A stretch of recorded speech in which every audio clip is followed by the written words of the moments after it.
guys, happy Friday. I hope you guys have had a great, week 5 of distant learning. Today is May 8th, and it's actually a special day for me and my husband. It is 5 years that we have been married. So we're gonna have like a little getaway this weekend for our anniversary. Actually, our trip this summer, if we get to go on it, our Disney cruise is supposed to be our anniversary trip. So just in case we don't get to go on that, we're gonna just have a little weekend getaway. So anyway, like again, I said, I hope you guys had a good week, and I hope you're ready for the weekend. So, Coach Looney, I don't think is gonna be able to make it today. So just in case he doesn't, I'm going to tell a few Friday funnies.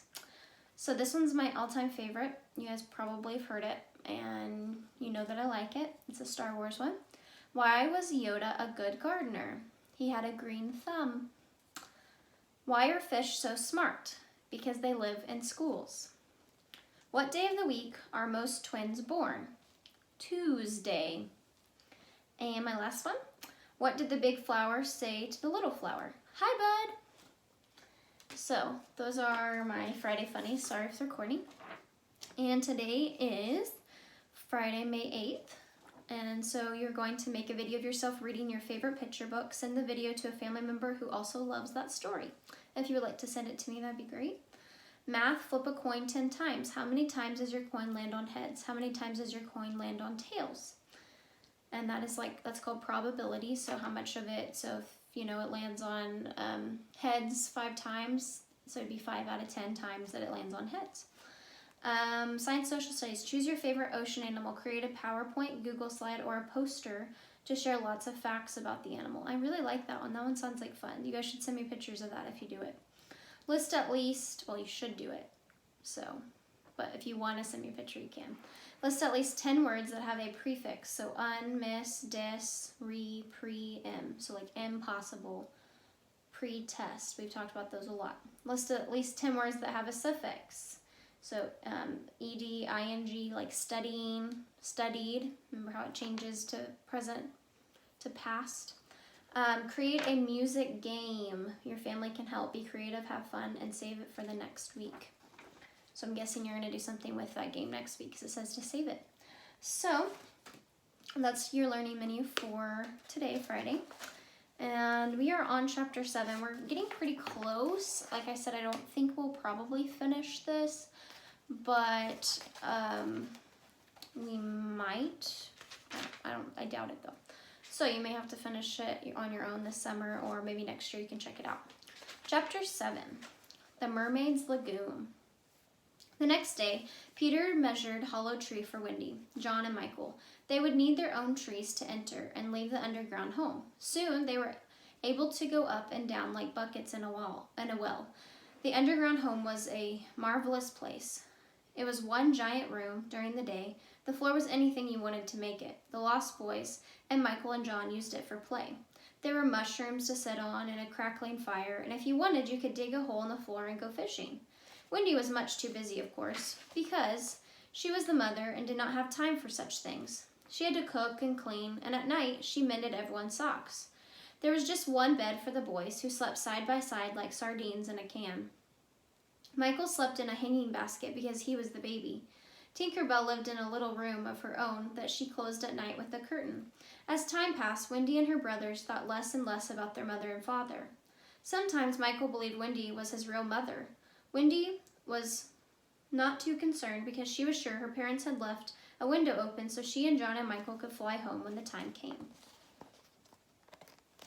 Okay, so as they're staying there, the longer that they stay there, the more likely that they're forgetting their home. In the meantime, there were adventures to be had. Adventure was what Neverland was all about. It had Indians and lions and tigers and bears and pirates and mermaids and much more. The difficulty was which adventure to choose. The adventure that usually won took place in the Mermaid's Lagoon. The lagoon is a lovely place of many colors where mermaids sing and play and bask on a rock in the sun. The children spend many long summer days in the lagoon, swimming and floating and playing with the mermaids. Wendy enjoyed sitting on a rock watching them as she stitched to pass the time. Sometimes the mermaids deliberately splashed water on her because they didn't really like her very much. They treated the boys the same way, though they got along with Peter. On sunny days after rain, dozens of mermaids came to the surface of the lagoon to play with their bubbles. They hit them back and forth with their tails, trying to keep them in the rainbow until they burst. If the children tried to join them, the mermaids quickly disappeared beneath the water. One sunny day, the boys were dozing on Mariner's Rock. Wendy stitched as she watched over them, like a mother. Suddenly, a strange shadow came over the lagoon. The air turned from warm to cold. The lagoon was no longer a friendly place, but instead was filled with danger. Wendy knew the story of Mariner's Rock. It was named by evil captains who abandoned sailors there. They would drown when the rising tide covered them. Wendy shivered. She thought to wake the children, but thought again and let them sleep. She did not want to interrupt their nap. The sound of the muffled rowing reached their ears. Peter heard it too and woke up as fast as a sleeping dog that smells danger. He put his hand to his ear and listened. "Pirates!" he cried. The sleeping boys woke with a start. "Dive!" Peter shouted. Wendy and the boys obeyed at once. They tumbled into the water like fish, poured from a barrel. In a moment, the rock was as bare as a stone in the midst of a calm green sea. The pirates, dinging, approached the rock with Smee and Starkly pulling the oars. And back was the Indian princess, Tiger Lily. She was bound hand and foot, though she knew her fate. Her face was calm. She would be left on the rock to perish. She had been captured trying to board Hook's pirate ship with a knife in her mouth. Now she would die a death unfit for the daughter of an Indian chief. Smee and Starkly did not see the rock in the gloom until the small boat crashed headlong into it. It took less than a minute to put their captive on the barren rock because her pride would not let her resist. So that's Tiger Lily, the captain's daughter, chief's daughter. Nearby, but out of sight, Peter and Wendy watched in horror, their heads bobbing silently in the water. Wendy began to cry because she had never seen a tragedy. Peter was angry because there were 2 pirates against 1 princess. He decided to save Tiger Lily. It would be too easy to wait for the pirates to leave. He had another plan. "Ahoy there, you lubers," he called, imitating Captain Hook's gruff voice. "It's our captain," Smee said with surprise. "He is swimming to meet us," Starkly said. "We're putting Tiger Lily on the rock," Smee cried out. "Set her free," Peter shouted, still using the pirate captain's voice. "Cut her bonds at once." The pirates shuddered. They dared not disobey. They knew the punishment they would get if they did. "Aye, aye, Captain," Smee said, quickly cutting Tiger Lily's bonds.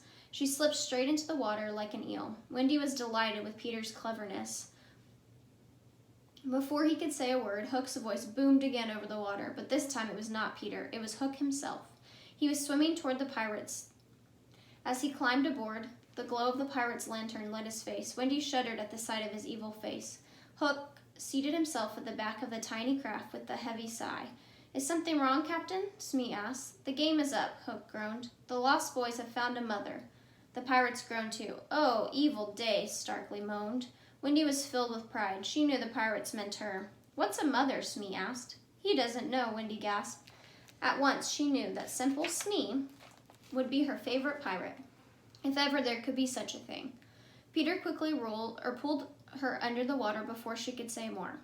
"What was that?" Hook bellowed. He held the lantern to the light, the dark waters around the boat. The dim beam caught a strange sight. A never bird floated by sitting on its nest. "That is a mother," Hook exclaimed. "You see, its nest fell in the water, but she would not think to abandon her eggs." There was an old catch on Hook's voice, as if some memory of his own struggled to reach the surface. He brushed it away with the sweep of his iron hook. Smee gazed at the drifting bird on her nest as it passed by. "I have an idea, Captain," he said eagerly. "We can kidnap the boy's mother and make her our mother." "A splendid idea," Hook replied. He began to think. He rubbed his long chin with his hook. "We will seize the children and carry them to our boat. I will make the boys walk the plank, and she will be our mother." Wendy had bobbed to the surface. When she heard Hook's evil plan, she gasped. "Never!" she cried. Luckily, the pirates did not see or hear her. The pirates swore to carry out Hook's dreadful plan. Then, as if remembering something, Hook looked around the boat. "Where is Tiger Lily?" he roared. "We let her go, Captain," Smee said. "It was your orders." "Let her go!" Hook cried. "I gave no such orders," he said with a shiver in his voice. He looked into the gloomy lagoon. There are spirits that haunt this place, he whispered. At the word spirits, Smee and Starkly wrapped their arms around one another in fear. Hook put his good hand to his mouth. I know you are there, spirits, he said. Do you hear me? Who are you? Hook called out. I am Captain Hook, the captain of the Jolly Rancher, Peter said.